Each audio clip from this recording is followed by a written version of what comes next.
हम्म।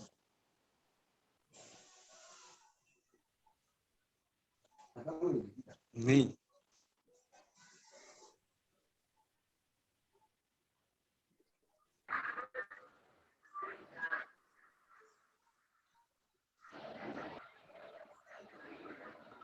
तो मैं शुरू करूँ? टाइम हो चुका, मैं शुरू करने जा रहा हूँ।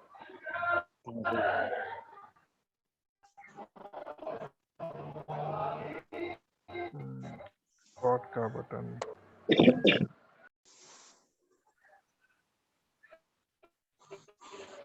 मैं स्क्रीन शेयर कर रहा हूँ।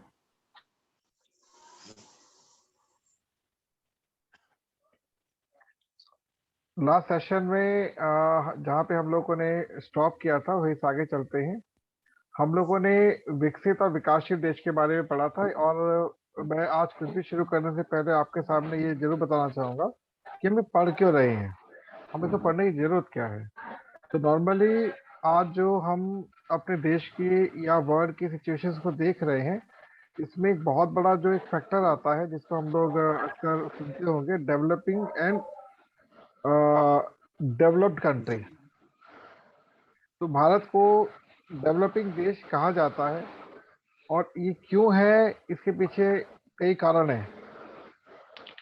तो जैसा कि हम लोगों ने अपने पिछले सेशन में पढ़ा था, कुछ डिसएडवांटेज थे अपने विकासशील देशों के, तो आज हम उसको थोड़ा सा गो टू फटाउट करके आगे पे चलेंगे। जो हमारी डेवलपिंग कंट्रीज होती हैं, वहाँ पर लेन देन जो होता है अंतर्राष्ट्रीय स्तर पे, उसमें काफी नुकसान रहता है हमको। जो हमारी करेंसी होती है उसमें उतार चढ़ाव बहुत कुछ देखना पड़ता है। हमारा रोजगार बुरी तरह प्रभावित होता है। छोटे प्रकार की परियोजनाओं में अधिक पैसा खर्च नहीं किया जाता है। और विकसित देश के लाभ क्या होते हैं? इसमें आत्म सशक्तिकरण, जैसे सेल्फ एम्प्लॉयमेंट बहुत अच्छा होता है। लोगों की परचेज पावर बहुत अच्छी होती है। लेन देन अधिक पारदर्शी होता है। देश के लोगों की जीवन शैली स्वस्थ होती है। सरकार की नीतियां देश के प्रत्येक नागरिक को अधिक प्रभावित करती है। अब जो विकासशील देश के जो लोग सामने जो जो समस्याएं जो सामने आती हैं, उसमें क्या होता है, कई कार्यों करने में समझौता करना पड़ता है। आज अगर हम चारों तरफ अगर हम जाकर देखते हैं, अपने मार्केट को देखते हैं, इंडस्ट्री को देखते हैं, तो वहाँ पे हम लोग को वो डेवलपमेंट नहीं दिख पाती जो कि होनी चाहिए। इंडस्ट्री इस तरह कुछ दे रही है, फिर भी कुछ नहीं हो पाता, बिकॉज वहाँ से प्रॉपर इनपुट हमको नहीं मिल पा रहा है। अच्छा, जो रोजगार होता है सरकारी क्षेत्रों पर नहीं किया जा सकता, जो रेगुलर जो एम्प्लॉयमेंट होती है, तो हमारी बेरोजगारी दर अधिक रहती है। और ऐसे केस में क्या होता है कि बहुत उच्च स्तर पर शोषण होता है। क्यों? जब आपकी बेरोजगारी अधिक होगी तो आप जो भी काम करने चाहेंगे वहां पर आपका शोषण अधिक होगा, और आप कम काम करने के लिए बाध्य रहेंगे। अब कम भुगतान के कारण लगभग हर कोई अपनी नियमित जरूरतों को पूरा नहीं कर पाता। ये आप जानते हैं, आज की तारीख में मैं छोटा सा कंपेरिजन आपको शो करता हूँ। 2001 में जो एक एवरेज सैलरी थी, वो थी 10 से 15,000 रुपए। और आज की डेट में जब हम 20 साल आगे बढ़ चुके, ये भी एवरेज सैलरी 15 से 25,000 के बीच में एवरेज सैलरी दिखती है नॉर्मल लोगों की। मतलब महंगाई कहाँ से कहाँ पहुंच गई, और एवरेज सैलरी वही की वही अटकी पड़ी है। क्यों? क्योंकि लोगों को नॉलेज नहीं है कि उनको कहाँ पर और क्या मिलना चाहिए। बहुत से परिवारों में स्वस्थ भोजन नहीं मिल पाता। जब पैसा हो तब तो स्वस्थ भोजन मिलेगा। अपने बच्चों को वो अच्छी शिक्षा प्रदान नहीं कर पाते हैं। लोग बहुत अधिक मात्रा में निर्णय लेने की क्षमता खो देते हैं। आप अगर देखें, एक लेबर से बात करेंगे जो कम आय में रहता है, वो ना फैसला लेने डरता है कि मैं फैसला लूं कि ना लूं, डरता है वो। बिना किसी मतलब के झगड़े लोगों के मध्य होते रहते हैं। जब आदमी खाली होगा, दिमाग उलझा रहेगा, तो झगड़ों फंसा रहेगा। अब बच्चों का मानसिक विकास बहुत निम्न होता है। यहाँ पर आपके साथ में किस्सा छोटी सी बात शेयर करना चाहूंगा। अगर एक परिवार में स्वस्थ भोजन मिल रहा है, स्वस्थ वातावरण है, तो वहाँ के बच्चों का जो मानसिक स्तर ऑटोमेटिकली अच्छा रहेगा। इसके विपरीत अगर वहाँ पर स्वस्थ भोजन नहीं है, वातावरण बिगड़ा हुआ है, तो बच्चों का मानसिक विकास उसी अकॉर्डिंग चलता रहता है। महिलाएं जो होती है अपरिपक्व बच्चों को जन्म देती है। आप देखेंगे आज की तारीख में, अगर आप ओवरऑल देश की नजर देखें, तो बहुत सारी माताएं जो है बच्चों को जन्म जो दे रही हैं, वो किसी ना किसी मानसिक या शारीरिक विकार से पीड़ित होता है बच्चा। अब बच्चे अब जैसे तंबाकू, अल्कोहल के आदि बहुत कम आयु में हो जाते हैं। बहुत सारे दल बन जाते हैं। जैसे अभी आप रिसेंट आप देखें कि पॉलिटिकल मामला चला, तो बहुत सारे मुद्दे सामने निकल के आ जाते हैं। कि कारण क्या है? There are so many things जो इस को जन्म देती है। बहुत कुछ होता है ऐसा। अब विकासशील से विकसित स्थिति तक कैसे पहुंचा जा सकता है, इसके बारे में थोड़ा समझते हैं हम लोग। किसी देश का विकसित बनाने का सबसे अच्छा तरीका क्या होता है? नागरिक को अधिक से अधिक रोजगार देना। रोजगार से क्या होगा? लोगों की जो परचेस पावर बढ़ती है। सरकार का जो टैक्सेशन पावर है वो सरकार की बढ़ जाती है कि बिजनेस पेपर जो है उनके पक्ष में काम हो रहा है। 70% से अधिक औद्योगिक क्षेत्रों को सरकार की देख रेख में करना होता है। किसके लिए? विकसित से विकासशील से विकसित स्थिति तक आने तक। विभिन्न कार्यों, जो हमारे कार्य होते हैं के बीच भेदभाव नहीं किया जाता। अगर हम बात करते हैं कि एक पर्सन है जो कि एजुकेशन में है और एक पर्सन जो इंडस्ट्री में काम कर रहा है, बच्चे को पता है कि मुझे किस दिशा में जाना है, क्योंकि उसको पता है अगर मैं यहाँ रहूंगा तो मुझको इस लेवल का पैकेज मिलेगा और यहाँ रहूंगा तो इस लेवल का पैकेज मिलेगा। तो उसको बहुत ज्यादा टेंशन लेने वाली बात होती नहीं है। अब नॉर्मली हम लोग आज की तारीख में अगर हम अपने मंत्रालयों को जाकर देखते हैं, आनंद जी इसको बहुत ढंग से करीब से देखा आनंद जी ने, तो कि हमारे देश के जो प्रेस्टिजियस मिनिस्ट्रीज है, जैसे एग्रीकल्चर मिनिस्ट्री हो गई, हेल्थ मिनिस्ट्री हो गई, यहाँ पे बहुत सारे ऐसे कर्मचारी काम कर रहे हैं जिनके परिवार में कोई हेल्थ में नहीं है, एग्रीकल्चर में किसी ने कोई किसान नहीं है। और बकायदा ये तो आरटीआई के थ्रू भी पता लगा है कि हमारे जो डिपार्टमेंट जो चल रहे हैं वहाँ पे उस पर्टिकुलर लेवल का बंदा ही नहीं है। तो ये क्यों हो रहा है? क्योंकि हमारे यहाँ पर उस पर्टिकुलर लेवल पर सोचा नहीं जा रहा। बट अगर विकसित देशों की बात करते हैं तो यहाँ पर जो प्रतिभावान लोग होते हैं, जो टैलेंटेड लोग होते हैं, उन्हीं को सरकारी नियुक्तियां दी जाती है। इसका लाइव एग्जाम्पल है अमेरिका की सरकार या लंदन की सरकार, वहां पर इस लेवल पर ध्यान दिया जाता है। अब जितनी लेन देन हो रही है वो सरकार के मतलब निगरानी में होती है। अब स्वास्थ्य, शिक्षा, सुरक्षा और आपका सफाई, भारी बजट इस पे आवंटित किया जाता है। अब जर्मनी की बात आनंद जी से मुझे पता लगी थी, बहुत अच्छा लगा था मेरे को सुनकर कि जर्मनी के अंदर एक अ, जो स्कॉलर होता है जो रिसर्च करना चाहता है, उसका जितना बजट उसके ऊपर अलॉट किया जाता है, भारत सरकार पूरा बजट अलॉट करती है अपनी एजुकेशन की उस रिसर्च के ऊपर। तो कहाँ रिसर्च हो पाएगी? सरकार को पैसा चाहिए, मिल नहीं पाता सरकार को। अब आवश्यक नवीन तकनीकों को सभी संबंधित क्षेत्रों द्वारा अपनाया जाना चाहिए। विकसित देश में क्या होता है? न्यू टेक्नोलॉजी, इनोवेटिव टेक्नोलॉजी को अगर हम अपने साथ नहीं लेकर चलेंगे तो प्रॉब्लम होगी। अच्छा, सभी जो कर्मचारी जो हैं वो देश की प्रगति के लिए कार्य करें, ना कि केवल अपने मूलभूत आवश्यकताओं के लिए। भारत में क्या हो रहा है? अगर आप किसी भी कर्मचारी से पूछते हैं, किसी भी क्षेत्र के कर्मचारी से बात करते हैं, तो आपको बहुत आराम से पता लग जाए कि वो अपनी रेगुलर नीड्स के लिए काम कर पा रहा है। जो रेगुलर नीड्स के लिए काम करेगा वो कभी भी उस चीज के लिए काम नहीं कर पाएगा जिससे कि देश का उसका उसकी प्रोग्रेस हो। 90% ऐसे लोग मिलेंगे आपको सामान्य जो रोजगार के क्षेत्र है, जिनका टैलेंट कुछ होता, काम कुछ कर रहे हैं, जो कभी कभी किसी ना किसी माध्यम से दिखता है, हमें लगता है भाई ये भी टैलेंट है, बहुत अच्छी बात है।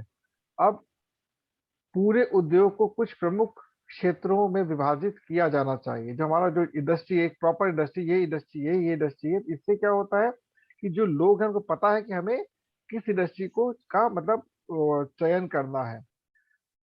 समय पर विचार की नई आवश्यकता के अनुसार प्रत्येक क्षेत्र को अलग अलग दिशा निर्देशों में ध्यान रखा जाना चाहिए कि किसके लिए है?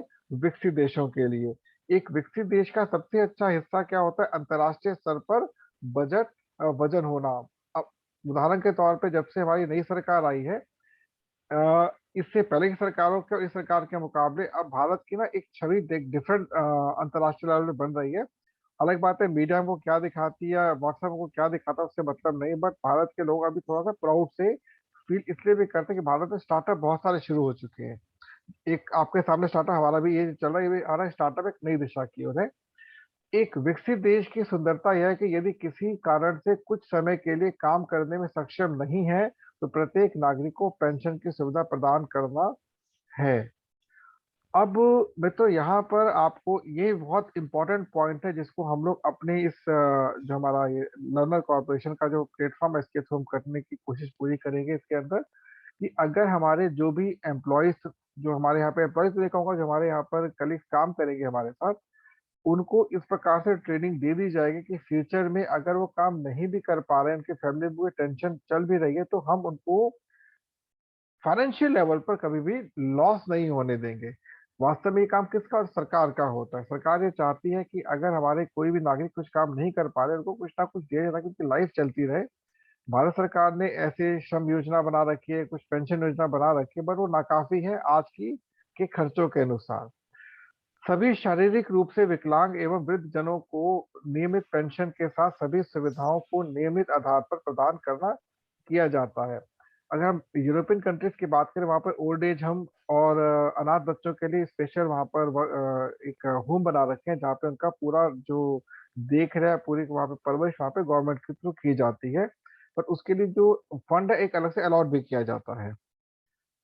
इसका एक और सौंदर्य यह है कि सभी सक्षम जो लोगों होते हैं उनको रोजगार उपलब्ध कराने की जिम्मेवारी है। अब अगर आप अपने आप को देखें, हमारे पास क्या टैलेंट उपलब्ध है, क्या इस टैलेंट की रिक्वायरमेंट नहीं है? रिक्वायरमेंट बिल्कुल है मार्केट के अंदर, बट ये रिक्वायरमेंट पूरी हो पा रही नहीं, क्योंकि मार्केट में उसके लिए प्रॉपर प्लेटफॉर्म नहीं है। किसी देश के सर्वोत्तम विकास के लिए देश के नागरिकों को सभी बुनियादी जरूरतों के बोझ से मानसिक रूप से मुक्त होना चाहिए। एक परिवार के अंदर भी यदि आप तनाव रहित होकर काम करेंगे, तो ऑटोमेटिकली आप एक अच्छा पारिवारिक वातावरण देख पाएंगे, विश्वास का वातावरण देख पाएंगे। परंतु यदि परिवार में किसी भी कारणवश हमारा जो व्यक्तिगत जीवन प्रभावित है, तो उसका प्रभाव ये दिखेगा, लोगों की आपस में विश्वास की कमी है, लोग निर्णय नहीं ले पाते, एक तनाव होता है घर के अंदर। यदि प्रत्येक नागरिक मानसिक तनाव से मुक्त हो, तो वह अपने विचारों का सर्वोत्तम कार्य कर सकता है। आपका टैलेंट, आपकी हॉबीज, वो तभी सामने प्रखर रूप में आ सकती है जब आप मेंटली फ्री हो। अब इसके लिए डिमांड किस चीज की होनी चाहिए? जैसा कि हम पहले चर्चा कर चुके हैं कि मुख्य मांग पूरे उद्योग को संगठित करने की है। संगठित उद्योग का मतलब क्या, भी आगे समझ जाएंगे आप बिल्कुल। यह ना केवल रोजगार के द्वार खोल सकता है, बल्कि देश के विकास को भी गति दे सकता है। देश की प्रतिभा विदेशी व्यापार और उद्योग की तलाश में नहीं होनी चाहिए। मतलब जो हमारी प्रतिभा है वो बाहर ना जाए, अपने देश के सब कुछ रहे। हमारे देश की प्रतिभा को देश के लिए सबसे अच्छा काम होना चाहिए। जो हमारे देश में जो लोग हैं उनको बाहर जाकर मांगना करने पर देश के अंदर सब कुछ होगा। जैसे फॉर एग्जांपल रूरल एरियाज में अगर हम लोग उद्योग शुरू हो जाते हैं हमारे, तो वहां पर के लोग वहीं पे काम करें।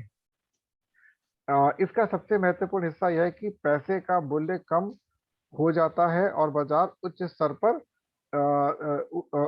पर नीचे चला जाता है। थोड़ा यहाँ पे थोड़ा स्पेलिंग थोड़ा गलत हो गई। इसका अर्थ ये है कि हमारा जो मूल्य है, जो रुपए का जो लेवल है, वो इतना अच्छा हो जाए कि हमें इसके लिए किसी और के पास हाथ पसारने की आवश्यकता नहीं होगी।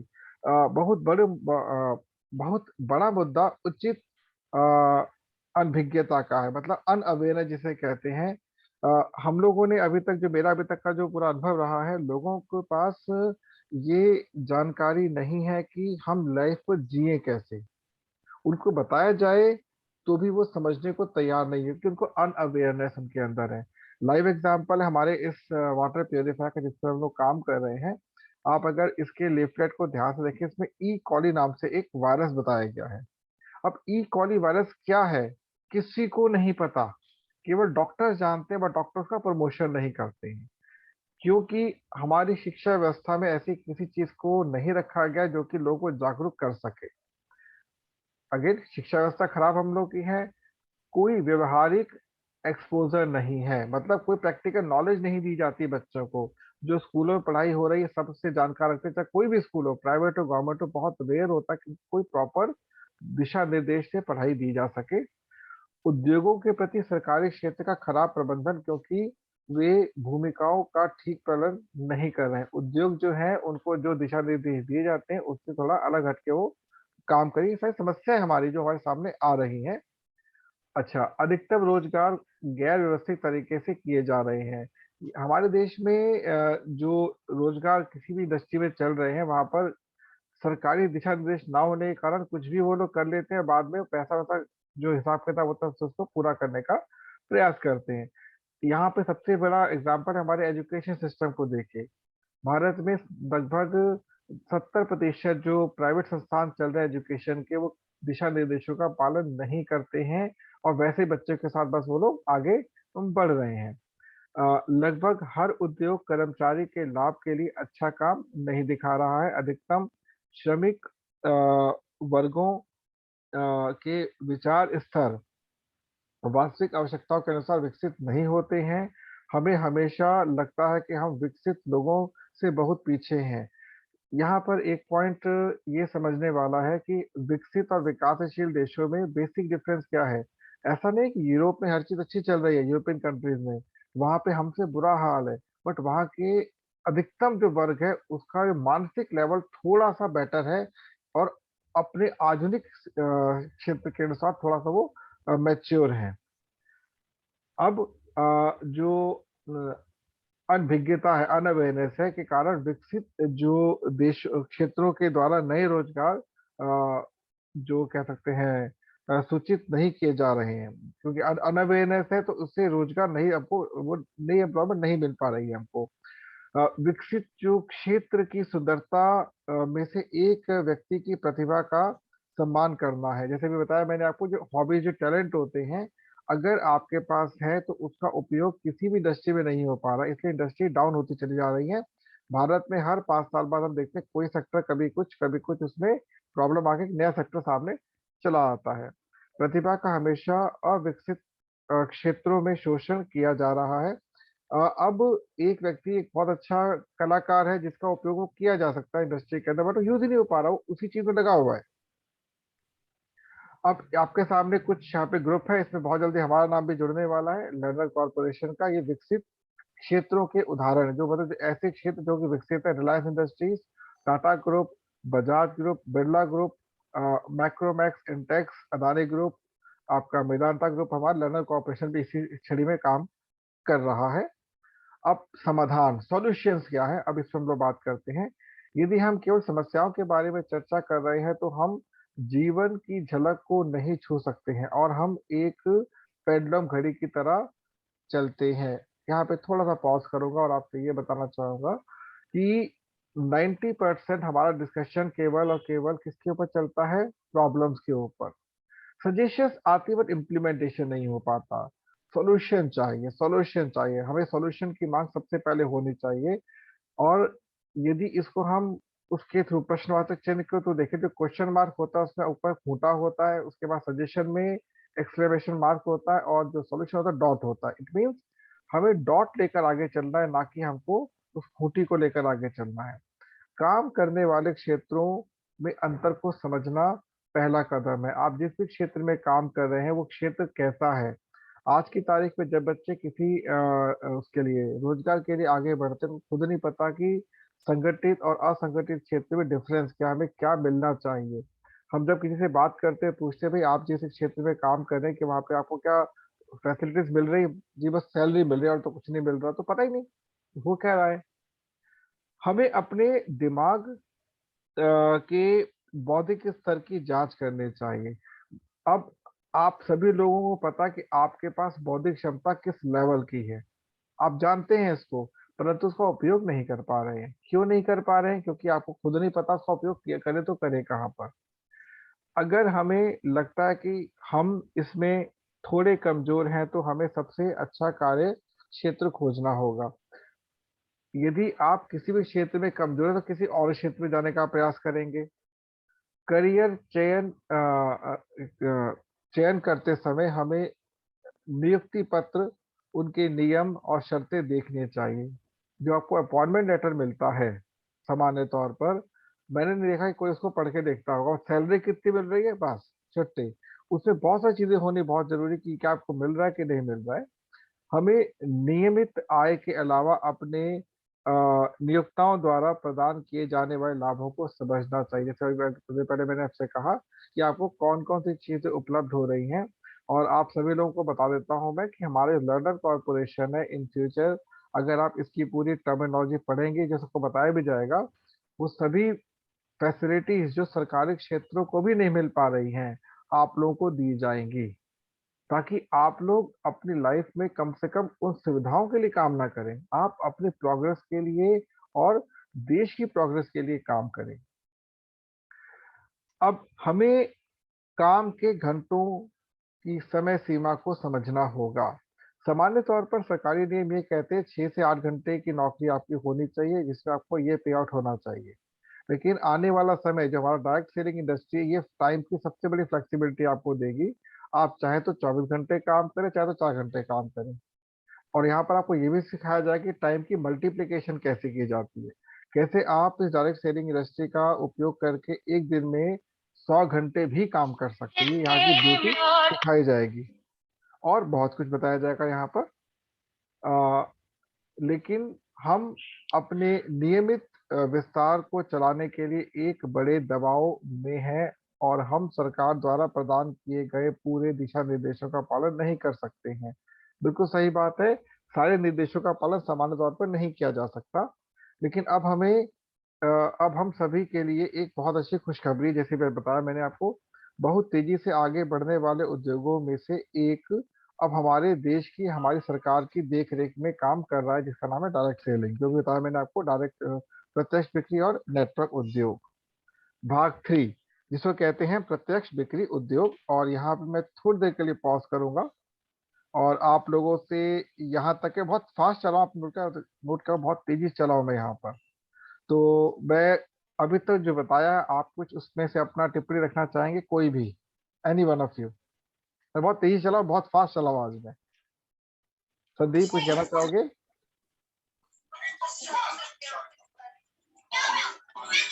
संदीप? नहीं नहीं, अभी कुछ नहीं कहना। कुछ नहीं। प्रवीण?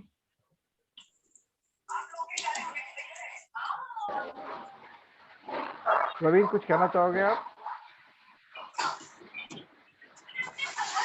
नहीं। देव प्रकाश?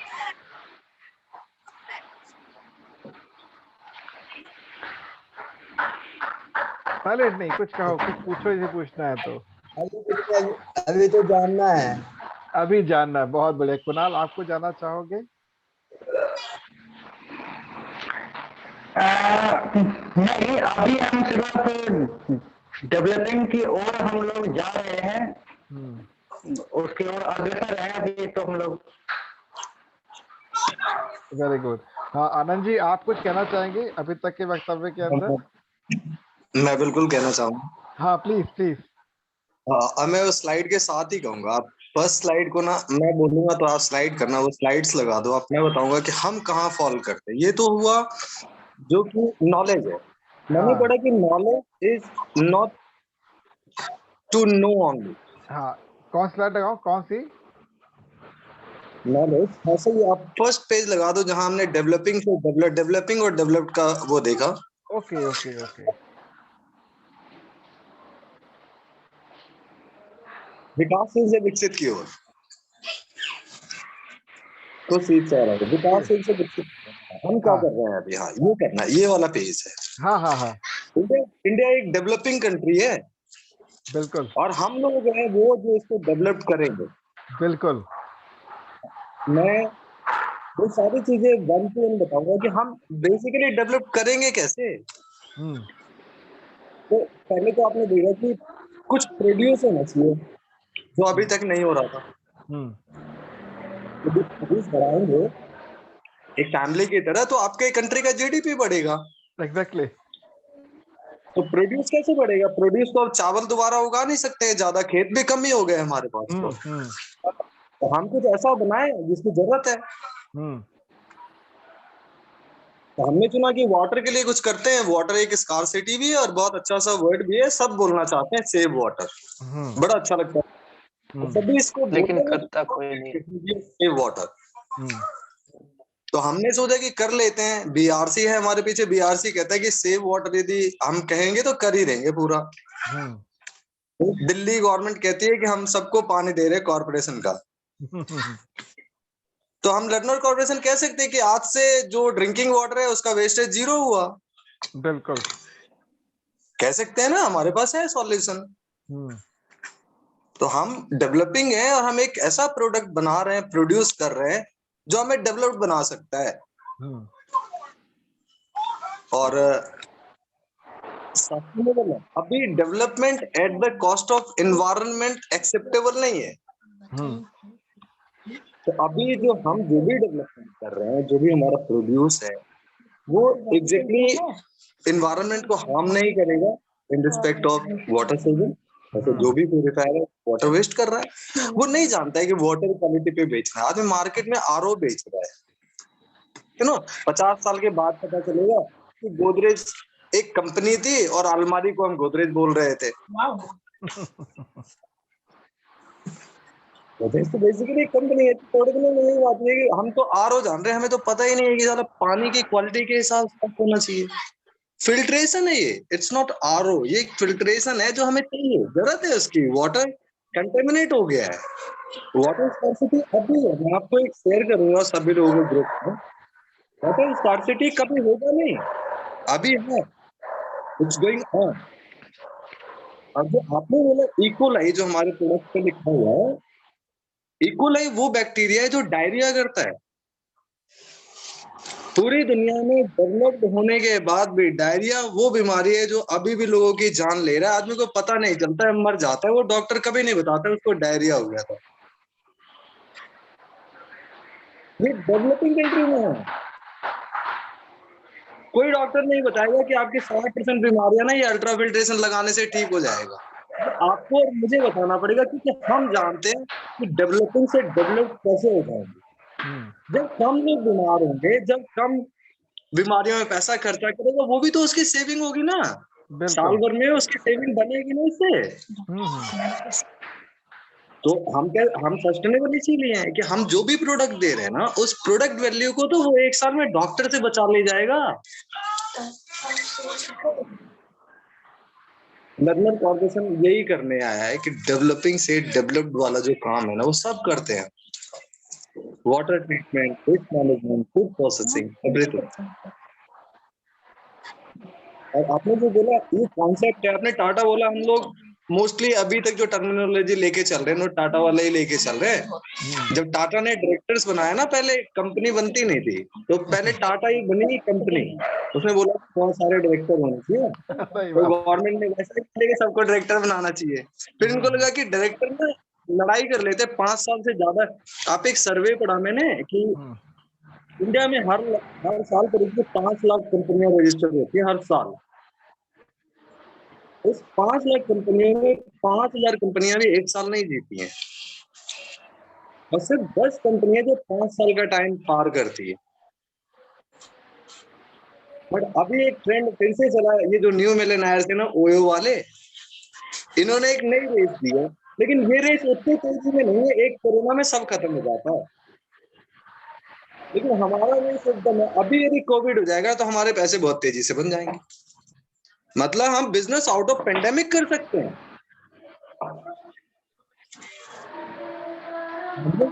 चाइना से टॉप तो हो गई, मजबूरी है, सरकार ने बोल दिया कि चाइना को नो चाइना बोलना है। तो जब कोई लेके नहीं आएगा तो हमारे बनाने के भी चांसेस बन रहे हैं। प्रोड्यूस करो, बाकी तो ऑलरेडी बना हुआ है, आपको अवेयरनेस दीजिए कि हमको एकदम सस्टेनेबल है और आपको डेवलपिंग से डेवलप कर देंगे। आपका टाइम मैंने थोड़ा बढ़ा दिया। नहीं, थैंक यू सो मच। नहीं, बहुत अच्छा लगा मेरे को। अब टाइम ओवर भी हो चुका है, तो हम कल इस टाइम पे इसी टॉपिक को यहाँ से आगे बढ़ाएंगे। तो आज के लिए थैंक यू सो मच, और हम कल मिलते हैं। Good night all of you. Thank you.